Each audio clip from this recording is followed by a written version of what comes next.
अस्सलाम वालेकुम वरहमतुल्लाहि वबरकातुहू। इत्तेहाद न्यूज़ में आप सभी का खैर मकदम है। बार बार एक ही सवाल फिरका परस्तों की जानिब से किया जाता है कि आखिर मुसलमानों ने इस देश को दिया क्या है। अभी हाल ही में भाजपा के सीटी रवि ने एक और बयान दिया जिसमें उन्होंने कहा कि आखिर नीट को लेकर जो हंगामा खड़ा किया गया है इसमें तो मौलवी भी एहतजाज कर रहे हैं, लिहाजा मुसलमानों का नीट से क्या ताल्लुक, क्योंकि मुसलमानों के सीनों में तो दो हर्फ नहीं है, मुल्ला लोगों का क्या लेना देना वगैरह। अब इस बयान पर मुकदमा भी किया गया। अब यह अलग बात है कि ऐसे कई मुकदमे इन नफरती चिंटुओं पर इससे पहले भी किए गए, लेकिन होता तो कुछ नहीं है, सिर्फ एक खबर बन जाती है। मुसलमान खुश होते हैं और नफरती गिरोह अपना काम करते ही रहते हैं। लिहाजा आज बात करते हैं मुसलमानों का क्या किरदार रहा, मुसलमान कौन है, कहाँ है वो मुसलमान, आज इतना मुसलमान जलील क्यों हो रहा है, कहाँ गलती हुई, अब क्या कर सकते हैं वगैरह।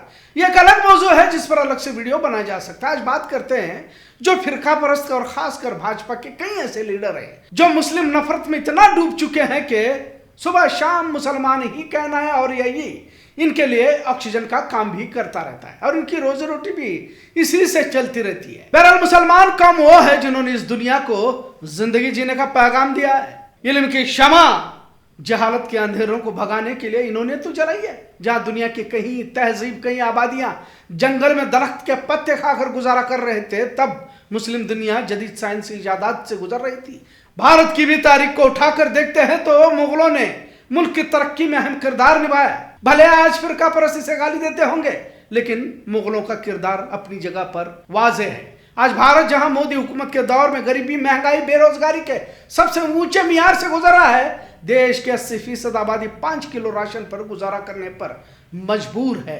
100 करोड़ आबादी आज कुछ खरीदने के काबिल नहीं है और ये रिपोर्ट बता रही है, और इस रिपोर्ट के मुताबिक 100 करोड़ लोग कुछ खरीदने की काबिलियत नहीं रखते। आप स्क्रीन पर देख सकते हैं। वही दुनिया की अहम इकोनॉमी मुगलों के दौर में भारत हुआ करती थी। आज कुछ बातें आपके सामने रखना चाहते हैं कि मुसलमानों ने अहम इजादात को कब किसने अंजाम दिया था। अभी जो नीट पेपर मामले को लेकर एहतजाज हुआ, ये डॉक्टरी पेशे से ही ताल्लुक रखता है, फिजिशियन, सर्जन वगैरह। लिहाजा सर्जरी को अबुल कासिम अल जहरवी ने सबसे पहले अंजाम दिया। इन फादर ऑफ मॉडर्न सर्जरी का भी नाम WHO की वेबसाइट पर जाकर आप देख सकते हैं।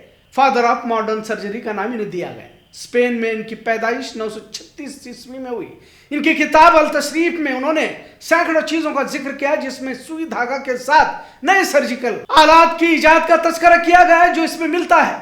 अंदरूनी टांके यानी इंटरनल स्टिचेस लगाने के लिए धागे या कैटगन का इस्तेमाल सबसे पहले अल जहरावी ने ही शुरू किया था। आज जिस भाजपा के सीटी रवि ने मुसलमानों का नीट से क्या ताल्लुक कहा, दरअसल भाजपाइयों ने ही गोमूत्र और गोबर पर रिसर्च करने के लिए देश की शहरियत के करोड़ों रुपए जाया किए जा रहे, मजहब की आड़ में फर्जी चीजें बेची जा रही है। सही कहा जाए तो इन्हीं भाजपाइयों ने देश की तस्वीर को दागदार बना के रखा है। कैंसर का इलाज गोबर से करने पर करोड़ों रुपए खर्च किए जा रहे हैं। जबलपुर में इसकी कोशिश की जा रही है और इस पर कई करोड़ रुपए लगाए जा चुके हैं। भाजपाइयों ने गोमूत्र और गोबर तक को नहीं बख्शा और लोगों को अंधी तकलीद सिखाई। लिहाजा इसका नतीजा यह हुआ कि देश भर अंधभक्त हुए बैठे। अपने बच्चों को विदेशों में पढ़ाकर भारत के बेरोजगार नौजवानों को मस्जिद, मंदिर, गाय गोबर, फसाद, पथराव के लिए इस्तेमाल किया जा रहा है। बात अभी तो सर्जरी की बताई कि अबुल कासिम ने कैसे मेडिकल शोबे में अपने खिदमात को अंजाम दिए। इसके बाद कॉफी पर बात करते हैं। उमूमन लोग आजकल चाय से भी ज्यादा कॉफी का इस्तेमाल कर रहे हैं। तरोताजा रहने के लिए लोग कॉफी नोश फरमाते रहते हैं। कभी सोचा है कि टिम हॉर्टन्स की कॉफी कहां से आई?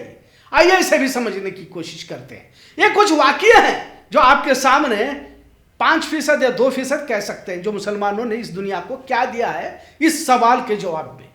तारीखदान का मानना है कि कॉफी पीने की शुरुआत यमन में 15वीं सदी के दरमियान में हुई और 16वीं सदी तक यह फारस, मिस्र, सीरिया और तुर्की में मकबूल हो चुकी थी। उस समय कॉफी को अरबी नाम कहवा से पुकारा जाता था और इसे सूफी संत पिया करते थे जिन्होंने इसे सबसे पहले बनाया था। आज दुनिया भर में कॉफी को पिया जाता है जिसकी इजाद मुसलमानों की जानिब से की गई।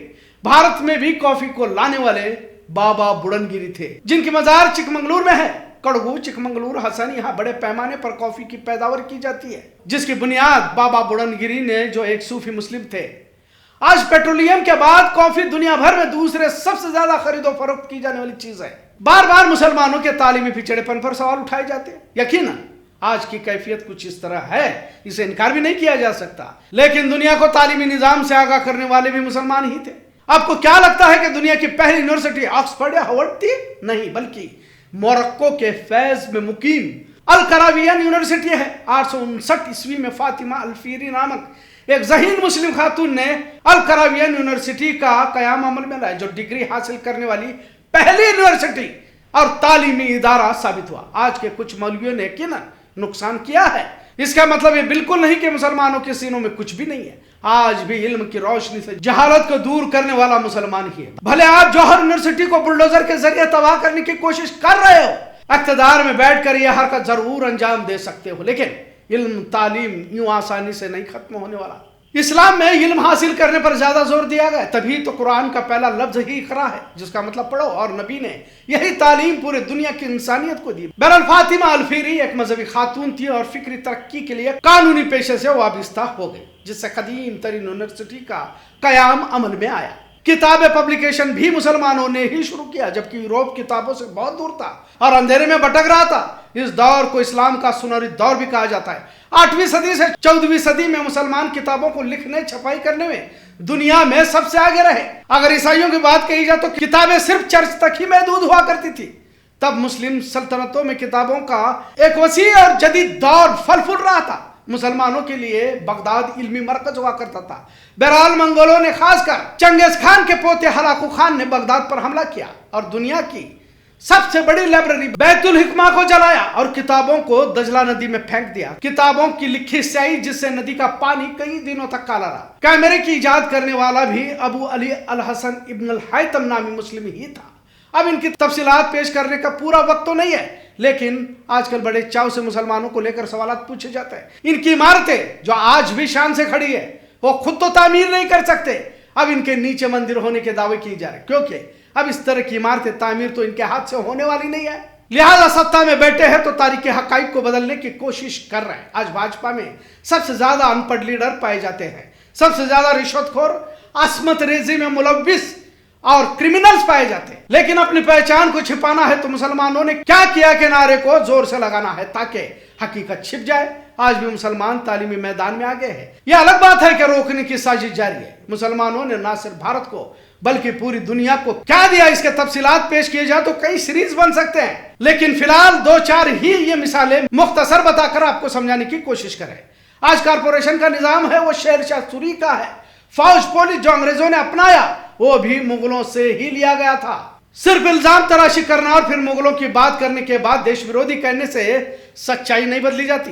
लिहाजा सीटी रवि को मालूम होना चाहिए कि देश का मिसाइल मैन चाहे टीपू हो या फिर एपीजे अब्दुल कलाम हो, जिन्होंने अंग्रेजों से अपना लोहा मनवाया था, तभी तो आज भी नासा के दरवाजे पर टीपू की तस्वीर लगाई गई है। आज यह कहकर हिकारत से देखने की कोशिश करते हैं कि मुसलमान तो जाहिल है, इसे नीट से क्या लेना देना। लिहाजा मुस्लिम कौम को इकरा लफ्ज को पढ़कर ही आगे बढ़ने के लिए कहा गया है, जिसका इल्म शायद गोबर भक्तों को नहीं है इतना जरूर। आज का मौजूद के साथ इस पर जरूर कमेंट करें। इत्तेहाद में देखने के लिए शुक्रिया। अल्लाह हाफिज।